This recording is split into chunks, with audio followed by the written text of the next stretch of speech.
नमस्कार बच्चों, मैं डॉक्टर प्रियंका शर्मा राजकीय महाविद्यालय लक्ष्मणगढ़ अलवर से गृह विज्ञान की बीए पार्ट 1 की सभी छात्राएं हम इस समय पढ़ रहे हैं पेपर 1 गृह प्रबंध एवं आंतरिक सज्जा। आज हम पढ़ेंगे पारिवारिक आय या जिसको बोलते हैं फैमिली इनकम। एक निश्चित अवधि में परिवार के मुखिया एवं अन्य सदस्यों द्वारा अर्जित आय पारिवारिक आय कहलाती है। पारिवारिक आय मुद्रा के अतिरिक्त वस्तुओं एवं सेवाओं के रूप में भी प्राप्त हो सकती है। निकेल एंड डॉर्सी ने पारिवारिक आय की जो परिभाषा दी वो ये थी कि पारिवारिक आय मुद्रा, वस्तुओं, सेवाओं तथा संतोष का प्रवाह है जो परिवार के अधिकार में उसकी आवश्यकताओं के निर्वाह हेतु आता है। पारिवारिक आय की अनेक विशेषताएं होती हैं। सबसे पहली विशेषता है राष्ट्रीय आय। राष्ट्रीय आय पर पारिवारिक आय निर्भर करती है जहाँ वहाँ के नागरिकों की आय भी अधिक होती है। जिस देश की में समृद्धि होती है उस देश के लोगों की आय भी अधिक होती है। परिवार के सदस्यों की शिक्षा, योग्यता और कुशलता पर भी पारिवारिक आय निर्भर करती है। जिस परिवार के सदस्य जितने अधिक परिश्रमी, कार्यकुशल, दक्ष होंगे, निपुण होंगे, उनकी भी आय उतनी ही अधिक होगी। जो व्यक्ति जितना अधिक शिक्षित होगा उसकी आय अधिक होगी। व्यवसाय पर भी पारिवारिक आय निर्भर करती है।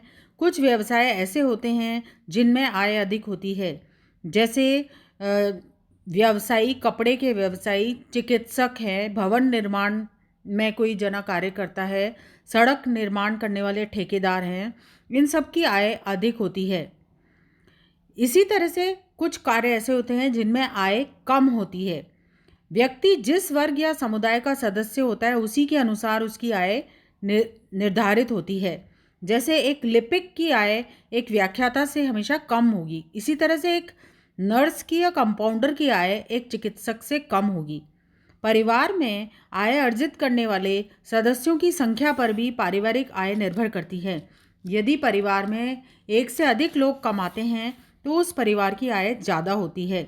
जिन परिवारों में गर्भवती माता, धात्री मात्रा, छोटे बच्चे, बालक और वृद्धों की संख्या अधिक होती है उनकी आय कम होती है। पारिवारिक जीवन चक्र पर भी पारिवारिक आय निर्भर करती है, क्योंकि जिस समय पारिवारिक जीवन चक्र की प्रारंभिक अवस्था होती है उस समय खर्चे अधिक होते हैं। जिस समय बच्चे छोटे होते हैं घर में खर्चे अधिक होते हैं, लेकिन जैसे जैसे सेवानिवृत्ति के समय हम पहुंचते हैं तब हमारी जो खर्चे हैं वो कम होते जाते हैं, क्योंकि उस समय तक बच्चे उच्च शिक्षा प्राप्त करके और विवाह प्राप्त करके अपने अपने परिवार में व्यस्त हो चुके होते हैं। तकनीकी एवं औद्योगिक विकास, औद्योगिक एवं कुटीर उद्योग धंधों के विकास से लोगों को रोजगार मिलता है, चीज़ें कम दाम में उपलब्ध होती हैं, अतः पारिवारिक आय बढ़ती जाती है। अनुकूल प्राकृतिक परिस्थितियाँ भी पारिवारिक आय को प्रभावित करती हैं। मान लीजिए किसी जगह प्राकृतिक विपदाएं आ गई, अकाल पड़ गया, बाढ़ आ गई, भूकंप आ गई, तो ऐसी स्थिति में पारिवारिक आय भी कम हो जाती है। राष्ट्रीय आय का असमान वितरण होने से भी जो है पारिवारिक आय पर प्रभाव पड़ता है। पारिवारिक आय जो है 3 प्रकार की होती है: मौद्रिक आय, वास्तविक आय और मानसिक आय। मौद्रिक आय का अर्थ है एक निश्चित समय में परिवार को मुद्रा के रूप में जो आय प्राप्त होती है उसे मौद्रिक आय कहा जाता है। ये मौद्रिक आय जो है इसमें क्रय शक्ति होती है, इससे हम कोई भी चीज़ें खरीद सकते हैं और बचत करके बैंक में पैसा जमा करा सकते हैं। मौद्रिक आय जो होती है नौकरी, व्यवसाय या कोई अपन कृषि में मजदूरी करके जो हम कमाते हैं, वेतन जो हमको प्राप्त होता है, मजदूरी प्राप्त होती है, मकान का किराया प्राप्त होता है, पेंशन, ब्याज, इन सब चीज़ों में जो हमको पैसे मिलते हैं वो होती है मौद्रिक आय। वास्तविक आय वह आय होती है जो परिवार को एक निश्चित अवधि में सेवाओं और वस्तुओं के प्रवाह से प्राप्त होती है, वो वास्तविक आय होती है। कुछ सेवाएं मुद्रा खर्च किए बगैर ही प्राप्त हो जाती हैं, जबकि कुछ सेवाएं वस्तुओं को प्राप्त करने के लिए हमें मुद्रा खर्च करनी पड़ती है। जैसे मान लीजिए निःशुल्क यात्रा किसी को उपलब्ध है, किसी को चिकित्सा निःशुल्क उपलब्ध है, घरेलू बागवानी से प्राप्त हमको जो सब्जियां प्राप्त हो रही हैं, फल प्राप्त हो रहे हैं, ये सब में हम पैसे खर्च नहीं कर रहे, लेकिन ये वास्तव में एक परिवार की आय में ही शामिल होते हैं। वास्तविक आय भी जो होती है ये दो तरह की होती है, एक प्रत्यक्ष आय होती है और एक अप्रत्यक्ष होती है। इस प्रत्यक्ष आय का मतलब होता है कि ऐसी वस्तुएं और सेवाएं इसके अंतर्गत आती हैं जिन्हें परिवार बिना पैसे खर्च किए ही प्राप्त करता है। जैसे वेतन के साथ में निःशुल्क मकान मिलना, चिकित्सा सुविधाएं मिलना, टेलीफोन सुविधा मिलना, आने जाने का खर्चा मिलना, ये सब जो है प्रत्यक्ष आय के रूप हैं जो कि वास्तविक आय में शामिल होते हैं। इसके अलावा जो अप्रत्यक्ष आय होती है उसमें वे वस्तुएं आती हैं जिन्हें प्राप्त करने के लिए परिवार को कुछ मुद्रा खर्च करनी पड़ती है तथा मौद्रिक आय के माध्यम से उनको प्राप्त करते हैं। जैसे सस्ते दाम में सुंदर और टिकाऊ चीज़ें खरीदना, सस्ते मूल्य पर पौष्टिक सामग्री खरीदना, कम दाम में कोई ज़्यादा टिकाऊ चीज़ें खरीदना। इसी तरह से गृहिणी को कार्यकुशलता होने के साथ साथ वस्तु का उपयोग का भी पूरा ज्ञान होना चाहिए। यदि वो उस वस्तु का उचित उपयोग, संरक्षण और रखरखाव करेगी तो वो वस्तु लंबे समय तक काम आती है। तो ये सभी चीज़ें इनडायरेक्टली हमारी वास्तविक आय में शामिल होती हैं। उसके बाद होती है मानसिक आय। मानसिक आय का संबंध मुख्य रूप से मन के संतोष से होता है। जो भी हम पैसे खर्च करके वस्तुएं और सेवाएं प्राप्त करते हैं उनसे हमारे मन को संतुष्टि प्राप्त हो, वही मानसिक आय होती है। मानसिक आय से मुख्य रूप से तात्पर्य यही है कि एक निश्चित समय में एक परिवार के मौद्रिक और वास्तविक आय के उपभोग से जो हमको संतोष प्राप्त होता है वही वास्तव में मानसिक आय होती है। मौद्रिक आय परिवार के अर्थो उपार्जन क्षमता पर निर्भर करती है, परंतु वास्तविक और मानसिक जो आय है दिन प्रतिदिन के आयोजन, कुशलता, निपुणता और विवेकपूर्ण निर्णय पर निर्भर करती है। पारिवारिक आय के स्रोत। पारिवारिक आय के अनेक स्रोत हो सकते हैं, जैसे सैलरी, यानी हम जो भी काम करते हैं उसकी हमको हर महीने तनख्वाह मिलती है, और जैसे इसमें ये सब भी शामिल होते हैं निःशुल्क आवास, चिकित्सा, बच्चों की शिक्षा, वाहन सुविधा अगर हमको मिली हुई है वो सब हमारे वेतन में शामिल हैं। मजदूरी के द्वारा जो हमको पैसे मिलते हैं, कार्य के अनुसार मजदूरी के पैसे मिलते हैं। जैसे जो जितनी ज़्यादा जिसके अंदर क्षमता होती है उसको उसी के अनुसार पैसे दिए मिलते हैं। समय के अनुसार मजदूरी, कई बार 1 दिन के पैसे, 2 दिन के पैसे, 1 घंटे के पैसे मिलते हैं। लगान, किराया वसूलना, ब्याज के रूप में हमको पैसे मिलते हैं। किसी का प्रॉफिट मिलता है, किसी का लाभांश मिलता है, बोनस, रॉयल्टी, पेंशन के रूप में, ग्रेच्युटी, उपहार, लॉटरी, बीमारी या दुर्घटना से प्राप्त, अगर किसी ने अपना मेडिक्लेम करा रखा है तो उससे हमको जो पैसे प्राप्त मिलते हैं, आर्थिक सहायता मिलती है, हमारे को अलाउंस मिलते हैं, छात्रवृत्ति मिलती है। ये सब हमारे जो हैं आय के अनेक स्रोत होते हैं।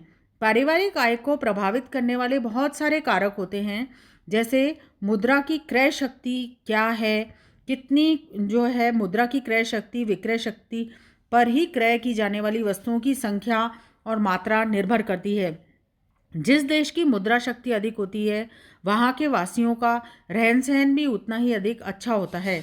वास्तविक आय की मात्रा कितनी है, कुशल गृह प्रबंधन, परिवार का स्वरूप, परिवार की कुल आय, वस्तुओं और सेवाओं का अगर उचित उपयोग किया जाता है, सामुदायिक सेवाओं का उपयोग, परिवार की भोगवादी प्रवृत्ति, उपभोग का ढंग, परिवार के सदस्यों का योगदान, ये सभी बातें हम पर निर्भर करता है कि एक परिवार की आय कितनी होगी। परिवार के सब सदस्य यदि आपस में एक दूसरे का सहयोग करते हैं, घर के कार्यों में भी मदद करते हैं, तो भी वो वास्तविक आय में ही शामिल होता है।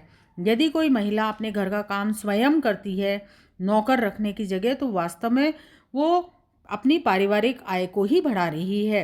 इस तरह से अगर अपन घर के सभी कार्यों को मिलजुल करके करेंगे तो हमारी जो वास्तविक आय है वो अधिक हो जाती है। पारिवारिक आय की वृद्धि करने के अनेक साधन हो सकते हैं। आज का युग भौतिकवादी युग है, वहीं राष्ट्र सुखी, संपन्न, समृद्ध और शक्तिशाली कहलाता है, जहाँ की आर्थिक आय सुदृढ़ होती है। प्रत्येक परिवार के अंदर हर एक को ये कोशिश करनी चाहिए कि हमारी जो आय है वो अधिक हो सके। घर में लघु छोटे छोटे उद्योग धंधे भी किए जा सकते हैं, जैसे दरी बनाना, मसाले पाउडर बनाना, पापड़ मंगोड़ी बनाना, गेहूँ घर पे ही पीसना। कई छोटे छोटे काम हैं जो घर पे करके हम अपनी इनकम बढ़ा सकते हैं। समय का मितव्ययतापूर्ण उपयोग करना, धन को जो है मितव्ययतापूर्ण रूप से जो है खर्च करना, खाद्य पदार्थों का संरक्षण करना, भंडारण करना, धन का उचित विनियोजन करना, ठीक से इन्वेस्टमेंट करना, श्रम व समय बचत के साधनों का उपयोग करना, घर में ही बागवानी करके हम घर में छोटी छोटी जो सब्जियां हैं, फल हैं, ये उगा सकते हैं, जिससे कि हम अपनी बचत भी कर सकते हैं। गृहिणी अगर कुशल प्रबंधन करे, बजट बना के चले, तो घर का रहन सहन का स्तर भी ऊंचा उठता है और साथ ही पारिवारिक आय भी बढ़ती है।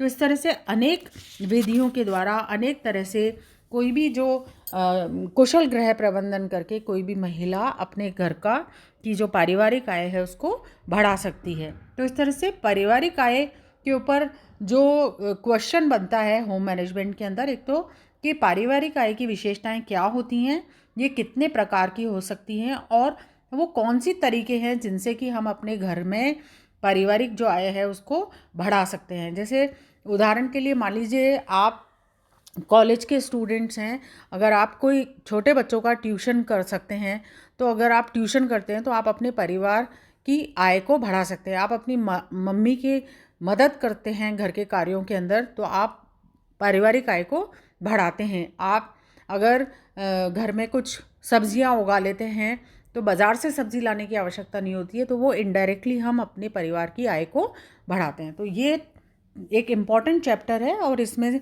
से परीक्षाओं के अंदर हमेशा एक ना एक प्रश्न पूछा जाता है। धन्यवाद।